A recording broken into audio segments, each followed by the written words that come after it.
আমি একজন সাহাবার জীবনী শোনাবো আপনাদেরকে। আব্দুর রহমান ইবনে আউফ রাদিয়াল্লাহু তাআলা আনহু। 10 জন জান্নাতের দুনিয়াতে বসে যে 10 জন সাহাবা জান্নাতের সুসংবাদ পেয়েছেন তাদের মধ্যে একজন, আলহামদুলিল্লাহ বলেন। আব্দুর রহমান ইবনে আউফ রাদিয়াল্লাহু তাআলা আনহু প্রথম 8 জন মক্কায় যারা কালিমা পড়ে মুসলমান হয়েছে তাদের একজন। তার স্ট্যাটাসটাকে জেনে নেন। তো তিনি যখন মক্কা থেকে হিজরত করে মদিনায় গেলেন, মনে রাখবেন মক্কা থেকে যে সাহাবারা বাড়ি ঘর ছেড়ে হিজরত করেছে তাদেরকে বলে মহাজির, মানে হিজরতকারী সাহাবা। আর মদিনাতে যে সমস্ত সাহাবারা তাদেরকে রিসিভ করেছেন তাদেরকে বলে আল আনসার, মানে সাহায্যকারী সাহাবা।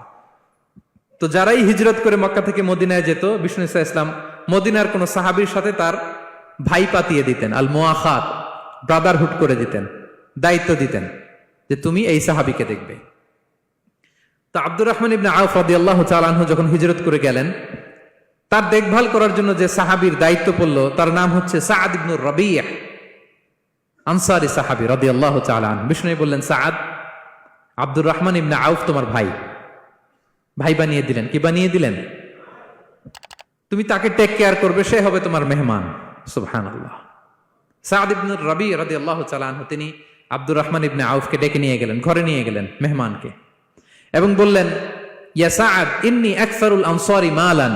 হে সাআদ, তুমি চিন্তা করো না, তুমি মনে করো না যে তোমার ভরণ পোষণ দিতে আমার কষ্ট হবে। আমি মদিনার সবচাইতে বড় বিজনেস ম্যাগনেট, সবচাইতে বড় বিজনেস ম্যাগনেট আমি। No tension, don't worry about it. Tension নিও না, আসো, তোমার জন্য আমার কি প্রপোজাল শোনো। ফাআকসিমু লাকা নিসফা মালি, আমার যত সম্পদ আছে আমি অর্ধেক তোমার দিয়ে দিব। সুবহানাল্লাহ। এত আসতে আপনার বাড়িতে কেউ মেহমান হলে করতে পারবেন এরকম? আল্লাহ, কেমন প্রেরণার বাতিঘর তারা। ফাআকসিমু নিসফা মালি, হে আব্দুর রহমান ইবনে আউফ, আমার অর্ধেক সম্পদ তোমারে দিয়ে দিব। এখানেই শেষ না, এরপর বলতে লাগলেন, আমার অনেকগুলো স্ত্রী আছে, তুমি কোথায় যে মেয়ে খুঁজবা, প্রস্তাব দিবা, এত ঝামেলার দরকার নাই। আমার কোন স্ত্রীকে তোমার ভালো লাগে বলো, তার যদি তোমাকে ভালো লাগে তাহলে প্রয়োজনে তাকে আমি ডিভোর্স দিয়ে দিব, তাকে নিয়ে তুমি সুখের সংসার করবা। আল্লাহু আকবার, আল্লাহু আকবার। অর্ধেক সম্পদ দিয়ে দিব, আমার একাধিক স্ত্রী আছে, কাউকে যদি তোমার পছন্দ হয় এবং সেও যদি তোমাকে পছন্দ করে, প্রয়োজনে তাকে ডিভোর্স দিব। New life, new career, just go on. আমরা এই সুযোগ পেলে কি করতাম? সাথে সাথে অর্ধেক সম্পদ নিয়ে নিতাম, ঠিক কিনা? আব্দুর রহমান ইবনে আউফ, প্রেরণার বাতিঘর, উনি কি করলেন? উনি বললেন, লা হাজাতা লি ফি যালিক। আমার ভাই, তুমি যে বলছো, এ সাআদ ইবনে রবি, তুমি যে এত চমৎকার প্রপোজাল দিয়েছো, এতেই আমি খুশি। তোমার কোনো কিছুর আমার দরকার নাই। বারাকাল্লাহু লাকা ফি আহলিকা ওয়া মালিক, আল্লাহ তোমার সম্পদে বরকত দেখ, আল্লাহ তোমার পরিবারেও বরকত দেখ।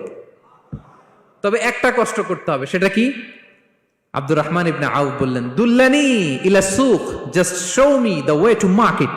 মদিনার বাজারটা কোথায় এটা একটু দেখায় দাও। আমি নতুন মানুষ, পথঘাট চিনি না। দুল্লানি ইলা সুক, just show me the way to market of Medina. মদিনার বাজারটা কোন রাস্তা একটু দেখায় দাও। আল্লাহু আকবার। সাআদ ইবনে রবি বললেন, এই তো মদিনার বাজার। উনি যে কিছু ঘি কিনলেন, পনির কিনলেন, কিনে বিক্রি করলেন, প্রফিট করলেন। ওই প্রফিট দিয়ে আরো বেশি করে কিনলেন, আবার বিক্রি করলেন, প্রফিট, আবার বিক্রি করলেন, প্রফিট। এই কেনা বেচা করতে করতে 1-2 মাসের মধ্যে উনি মদিনার one of the biggest business magnate হয়ে গেলেন।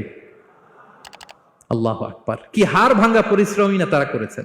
একেবারে রেডি ক্যারিয়ার ছিল, গেলাম সবচেয়ে বড় বিজনেসম্যানের অর্ধেক সম্পত্তি পেয়ে গেলাম। He didn't accept the ready career, rather he made his own path with his own Endeavour. নিজের চেষ্টায়, নিজের পরিশ্রমে, নিজের ঘাম ঝরিয়ে নিজের ক্যারিয়ার তৈরি করেছেন। চিল্লায় বলেন ঠিক কিনা? This is the biography of Abdur Rahman ibn Auf radiyallahu ta'ala anhu. Be a part of our vision. Do listen and share the khair.